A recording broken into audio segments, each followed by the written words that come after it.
hawa ni wahudumu ambao pia wanasaidia wakazi wa Mombasa katika ile tunasema kusaidia na maji yao ambao wanatumia katika visima ile tunaita chlorination.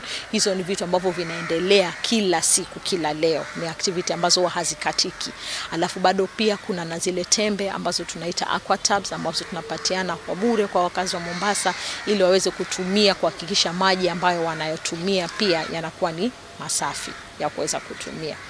Kando na hapo kuna pia maelezo ama tunaita health education ambao kuna hawa wahudumu wetu wa afya tunaita afya nyanjani CHPs wanakuwa wa kutusaidia sana katika kueneza ujumbe kuhusu afya na vile wakazi wetu wa Mombasa watakavyojikinga na maradhi katika huku nyanjani. So huwa wanazunguka kwa majumba na katika miji yetu yote huku iliyoko Mombasa ili kuweza kuwapa mafundisho wakazi wa Mombasa na ili kuweza kuwaelezea kuhusu tahadhari ambazo inabidi wachukue katika haswa katika huu msimu huu wa mvua saa hizi ili kuweza kujikinga na maradhi.